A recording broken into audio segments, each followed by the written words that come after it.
ஸ்ரீமதி ராமானுஜாய நமः. சச்சிதானந்தரூபாய கிருஷ்ணாய க்ளிஷ்டகாரிணே நமோ வேதாந்தவேத்யாய குரவே புத்திசாட்சிணே.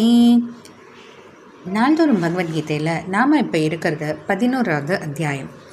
இதில் அர்ஜுனன் பகவானுடைய விஸ்வரூபத்தை கண்டு ரொம்பவே வியப்படைஞ்சு அது எப்படி இருக்குது அப்படின்னு சொல்லி விவரித்து கொண்டு வர ஸ்லோகங்கள் தான் நம்ம பார்த்துட்ருக்கிறது. முதல்ல எடுத்தோடனே விவரிக்க ஆரம்பிக்கல. ஏன்னா அந்த வியப்பில் வாயடிச்சு போய் என்ன செய்யறதுனே தெரியாமல் கை கூப்பி சாஷ்டாங்கமாக ஒரு தண்டவத் பிரணாமம்னு சொல்கிற போல் பகவானுடைய கால்களில் விழுந்து பிறகு அதுக்கப்புறம் தான் கண்ட இந்த அற்புதமான காட்சியை விளக்குகிறார் அர்ஜுனன். அதில் இப்போ நம்ம பார்க்க போகிறது 23வது ஸ்லோகம். ரூபம் மஹத்தே பகுவக்த்ர நேத்ரம் மகாபாஹோ பகுபாஹூருபாதம் பகூதரம் பகுதம்ஷ்ட்ராகராலம் திருஷ்ட்வா லோகாஃ பிரவ்யதிதாஸ்ததாஹம். மகாபாகுன்னா தடக்கையனே. ஏன்னா பொதுவாக பகவான் தான் பார்த்திங்கன்னா இதுக்கு முந்தின ஸ்லோகங்கள்ல எல்லாம் அர்ஜுனனை பார்த்து தடக்கையனேன்னு சொன்னது உண்டு. தடக்கையனா நீண்ட கைகள் கொண்டவர்னு அப்படின்ட்டு. ஏன்னா இப்போ அர்ஜுனன் வில்வித்தையில் ரொம்ப சிறந்தவர் இல்லையா, அப்போ அதுக்கு நீண்ட கைகள் இருக்கிறது ஒரு குறிப்பு. ஆனால் இப்போ பகவானை தடக்கையனேன்னு அர்ஜுனன் சொல்கிறேன்னா இந்த வில்வித்தைனால கிடையாது, எல்லாருக்கும் கொடுத்து நீண்ட கைகள்ன்றதுனால தடக்கையனே அப்படின்னு குறிப்பிடுறார் அர்ஜுனன். தடக்கையனே தே மகத் ரூபம், உன்னுடைய இந்த மிக பெரிய பெருமைக்கு உட்பட்ட இந்த ரூபத்தை பகுவக்திர நேத்திரம், அதுவும் எப்படிப்பட்ட ரூபம், பகு எண்ணிலடங்காத திருமுகங்கள், திருவாய்கள், திருக்கண்கள் அதெல்லாம் இருக்கக்கூடியது. அது மட்டும் இல்லாமல் பகு பாஹு ஊருபாதம், எண்ணிலடங்காத தோள்கள், தொடைகள், கால்கள். பாகுன தோள், ஊருன்னா தொடைகள், பாதம்னா கால்கள்.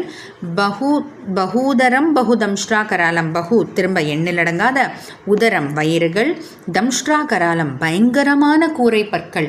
இதெல்லாம் கொண்டுடைய உன்னுடைய இந்த பெரிய பெருமை கொண்ட இந்த ரூபத்தை திருஷ்ட்வா லோகாகா, இதை கண்ட உலகத்தில் இருக்கிற அனைவருமே பிரவ்யதிதாகா மிகுந்த நடுக்கத்துக்கு பயத்துக்கு உட்பட்டிருக்காங்க அப்படின்னு சொல்லிட்டு அதோட நிறுத்தல அர்ஜுனன். ததாகம், அதே போல் நானும் தான். அப்படின்னா என்ன, உலகத்தில் இருக்கிறவங்கெல்லாம் மட்டும் இந்த உருவத்தை பார்த்து ரூபத்தை பார்த்து நடுங்கலை, நானும் இந்த ரூபத்தை பார்த்து நடுங்கிட்டு தான் இருக்கேன் அப்படின்ட்டு. நமக்கு இங்கே ஒரு கேள்வி வரலாம். ஏன்னா அர்ஜுனனுக்கு எதுக்கு பயம்? அர்ஜுனனுடைய அத்தை பிள்ளை தானே கிருஷ்ணர். அதனால் அதாவது அர்ஜுனன் அத்தை பிள்ளை கிருஷ்ணருக்கு. அப்போ அது போல தான் பழகிட்டு வராங்க. அது தவிர 1வது அத்தியாயத்துலேயும் நம்ம பார்த்தோம் அர்ஜுனன் கிருஷ்ணருக்கு எப்படி கட்டளை இடுறா அப்படின்ட்டு.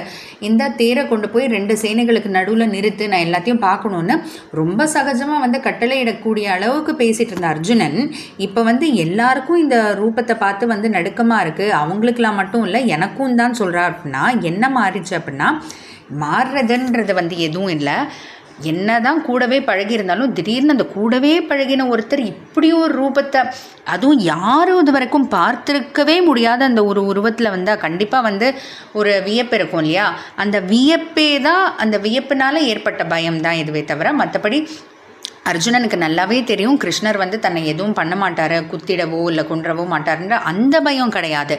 நம்ம கூடவே பழகிட்டு இருந்த ஒருத்தர் திடீர்னு இப்படி யாருனாலையும் நினச்சி கூட பார்க்க முடியாத இந்த ஒரு உருவத்தை எடுத்திருக்காங்கன்னா அந்த ஒரு வியப்பு வரும் இல்லையா. அதாவது வியப்புன்னு சொல்லும்போது நம்ம பார்க்கக்கூடிய இந்த தின வாழ்க்கையில் இருக்கக்கூடிய அந்த வியப்பு ஆச்சரியம்லாம் இல்லை, இது அதெல்லாமும் தாண்டினது. அப்படி இருக்கிறதுனால அப்படிப்பட்ட அந்த வியப்பே ரொம்ப அதிகமாகி அது ஒரு பயமாக வெளிப்படுதே தவிர மற்றபடி வேறு எதுவும் இல்லை. தொடர்ந்து பார்க்கலாம். ஜெய் ஸ்ரீ கிருஷ்ணா.